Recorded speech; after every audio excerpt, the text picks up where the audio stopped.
Good morning class. हम लोग पिछली क्लास में निर्देशांक ज्यामिति में पढ़ रहे थे बीच की दूरी और समदूरस्थ, दो चीजें पढ़ चुकी थी।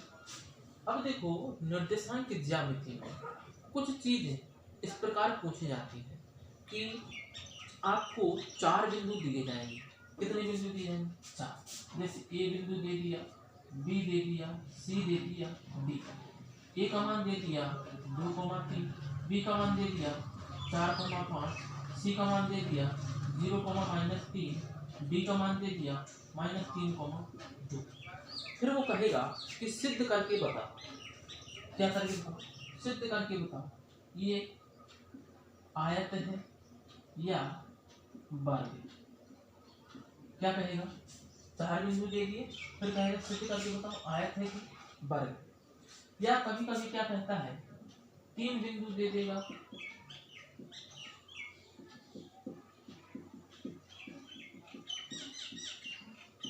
तीन बिंदु दे देगा वो कहेगा कि बताइए त्रिभुज समबाहु है, समबाहु त्रिभुज है या समद्विबाहु त्रिभुज है या विषमबाहु त्रिभुज है। ये कंडीशन हमको चेक करके बतानी पड़ती है। तो हम लोग सबसे पहले आयत क्या है, वर्ग क्या है, समबाहु त्रिभुज क्या है, समद्विबाहु त्रिभुज क्या है और विषमबाहु त्रिभुज क्या है, ये हम लोग समझ लेते हैं। इसकी प्रॉपर्टी समझ लेते हैं। बीच की दूरी हम लोग पढ़ ही चुके हैं, तो बीच की दूरी तो हम लोग निकाल ही लेते हैं, लेकिन इनकी प्रॉपर्टी क्या कहलाती है ये समझते हैं। सबसे पहले हम लोग समझते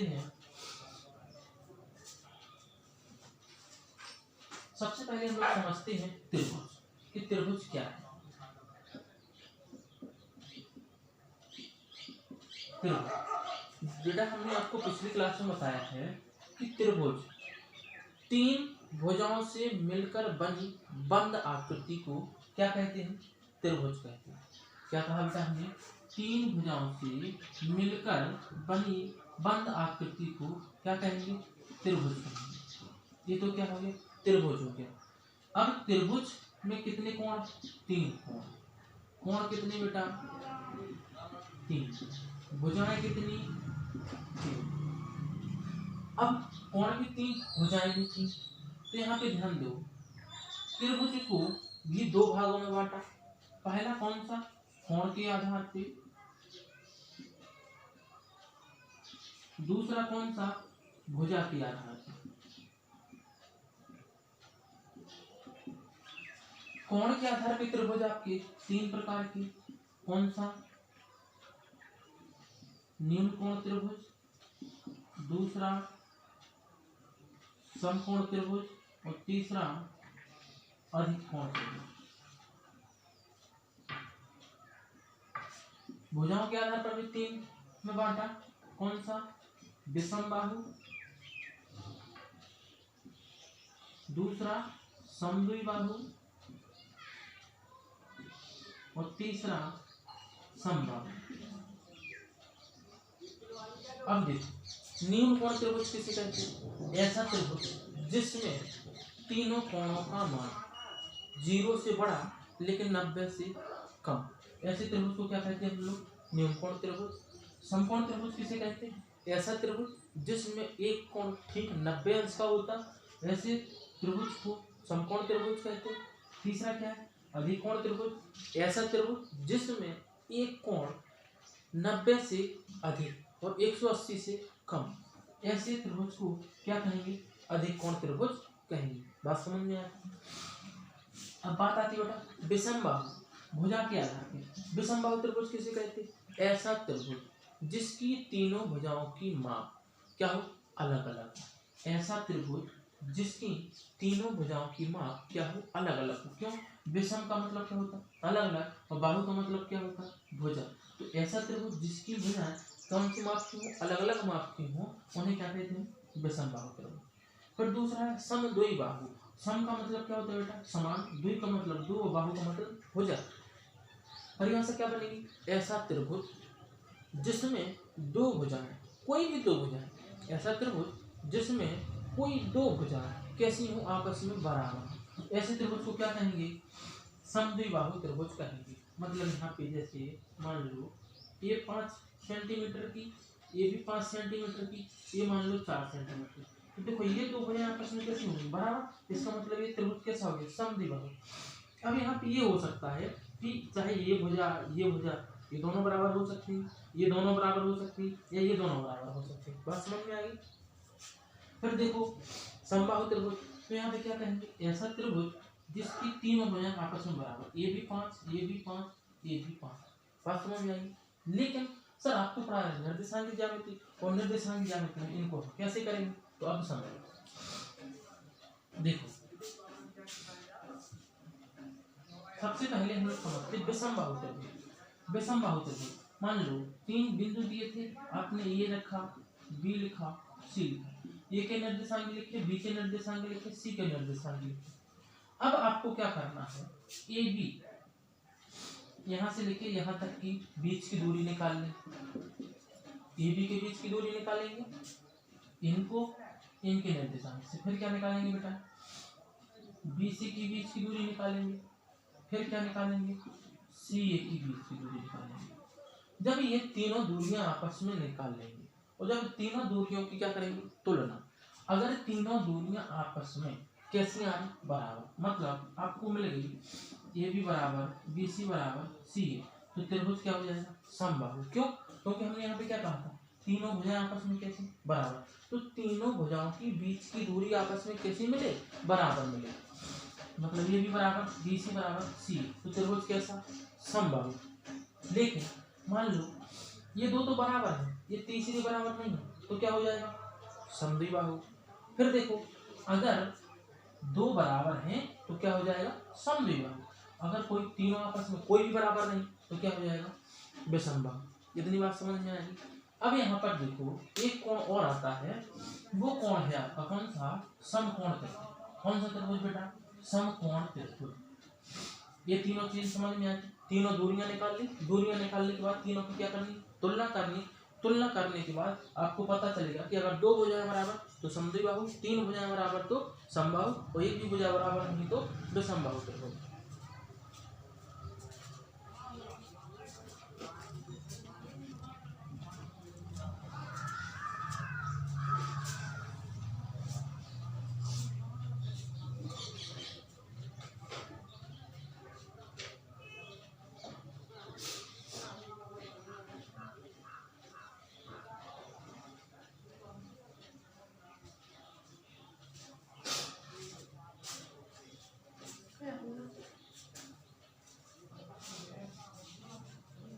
हम क्या बता रहे थे आपको, समकोण त्रिभुज।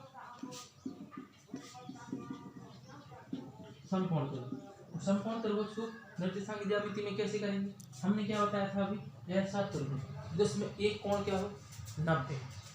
तो यहाँ पे देखिए हम आपको बता चुके हैं कि 90 अंश के जस्ट सामने की भुजा क्या कहलाती, कर्ण। थीटा के जस्ट सामने वाली भुजा क्या कहलाती, लंब। और बची हुई क्या कहलाती, आधा। पाइथागोरस प्रमेय ने क्या कहा, पाइथागोरस प्रमेय ने कहा है कर्ण बराबर अंडर रूट लंब स्क्वायर प्लस आधा स्क्वायर। मतलब आप ए बी सी तीन दूरियां निकालोगे बेटा, तो ए सी क्या होगी, कर्ण। तो जो ए सी का मान होगा, जो आपने ए सी का मान निकाला, वो इन दोनों मानों के वर्गों के योग। तो देखो बेटा वर्गों का क्या योगफल, तो क्या निकाल लेंगे हम, वर्ग में। अगर इतना ही आ रहा है इन दोनों का क्या करेंगे, वर्ग करेंगे, मतलब सूत्र मान रखेंगे, और इसी के बराबर आ रहा है तो त्रिभुज क्या होगा, समकोण त्रिभुज होगा। बात समझ में आ गई। अब देखो आगे बढ़ते हैं हम लोग आयत को।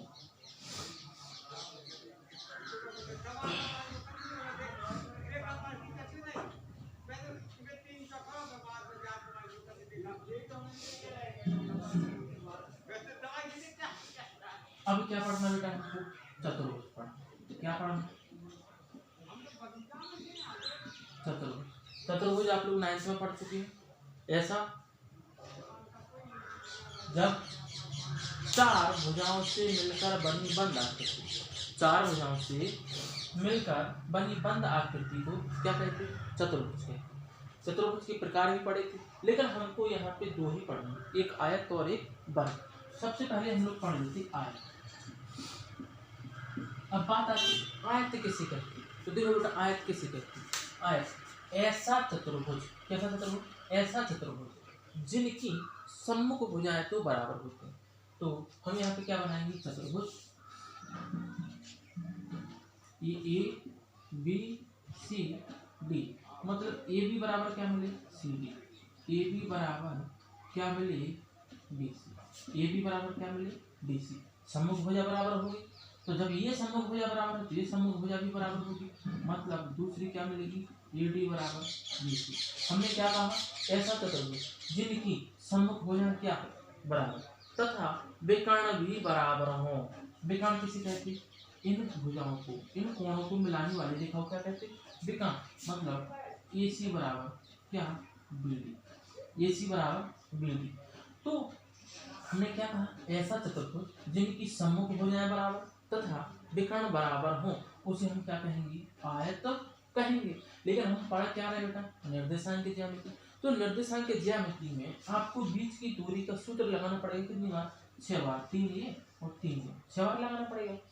देखो पहले ए बी के बीच की दूरी निकालोगे, फिर बी सी के बीच की दूरी निकालोगे, फिर सी डी के बीच की दूरी निकालोगे, फिर डी ए के बीच की दूरी निकालोगे, 4 दूरी निकाल ली आपने।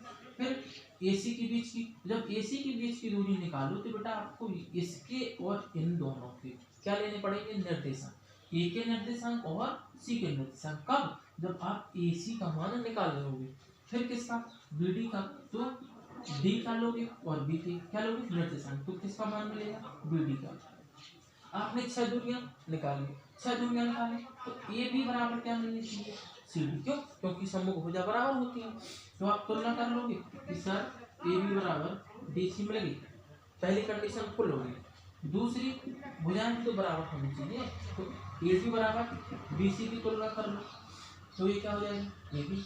फिर आपने कहा कि ए सी बराबर बी डी भी निकला है, इसका मतलब अगर ये 6 दूरियां आपस में बराबर आ जाए, ए बी बराबर डी सी, ए डी बराबर डी सी और ए सी बराबर बी डी, तो दिए हुए निर्देशांक आयत के निर्देशांक होंगे।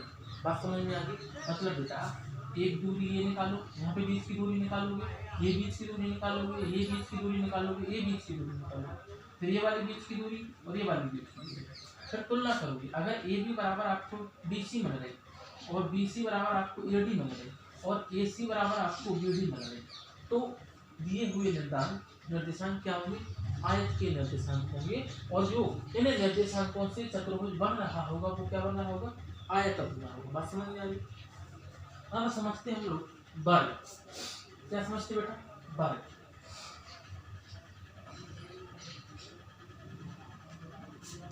वर्ग ऐसा चतुर्भुज, कैसा चतुर्भुज, ऐसा चतुर्भुज जिसकी चारों भुजाएं आपस में, ऐसा चतुर्भुज, ऐसा चतुर्भुज जिसकी 4 भुजाएं आपस में कैसी बराबर, ए बी सी डी, और विकर्ण भी आपस में कैसी बराबर। बात समझ में आ गई। हमने क्या कहा, ऐसा चतुर्भुज जिनकी 4 भुजाएं आपस में बराबर, अगर ये 5 की तो ये भी 5 की, ये भी 5 की, ये भी 5, 4 भुजाएं आपस में कैसे होती है, बराबर। तो अब आप क्या करोगे, ए बी का मान निकालोगे, फिर बी सी का मान निकालोगे, फिर सी डी का मान निकालोगे, फिर डी ए का। तो ये चारों भुजाएं आपस में कैसे मिलनी चाहिए, बराबर। यहाँ पे बीच की दूरी निकालोगे, इन दोनों के बीच की दूरी निकालोगे, इन दोनों के बीच की दूरी निकालोगे, तो इन दोनों के बीच की दूरी निकालोगे, तो चारों भुजाएं कैसे मिलेंगी आपको, बराबर। अब क्या बचे, विकर्ण। तो विकर्ण ए सी बराबर बी डी, अगर ए सी बराबर बी डी मिल गए तो दिए हुए निर्देशांक क्या कहलाएंगे, आपके वर्ग कहलाएंगे। क्या कहलाएंगे, आपके वर्ग कहलाएंगे। इतनी बात समझ में आ गई। बस करना कुछ नहीं, हमको सिर्फ और सिर्फ बीच की दूरी का सूत्र लगाना है, जो हमने आपको समझाया, इसको बड़े ध्यान से सुनिए। पहले ए बी की बीच की दूरी, मतलब एक बार यहाँ पे बीच की दूरी का सूत्र लगाओगे, फिर यहाँ पे बीच की दूरी का मतलब बी सी की बीच की दूरी निकालोगे, फिर सी डी की बीच की दूरी निकालोगे, फिर डी ए की बीच की दूरी निकालोगे। बात समझ में आ गई ना। फिर इनकी क्या करोगे, तुलना। अगर ये चारों आपस में बराबर आ गए, अच्छी बात है। फिर क्या निकालोगे, विकर्ण इन दोनों के बीच की दूरी, इन दोनों के बीच की दूरी, एक भी दोनों बराबर आ जाए तो हम क्या कह देंगे, क्या है, वर्ग। बस समझ में आ गई। अब बेटा आपको क्या करना है, आपको एक्सरसाइज जो 7A है वो आपकी कंप्लीट हो गई। 7A में जितने सवाल आप कर सकते हो उतने सवाल करिए। जो सवाल समझ में नहीं आ रहा है, आप नहीं कर पा रहे, उस सवाल को आप कमेंट करके बताइए, हम आपके सवाल का सॉल्यूशन देंगे। ठीक है, लेकिन पढ़िए जरूर, होमवर्क जरूर करिए। ठीक है, थैंक यू क्लास।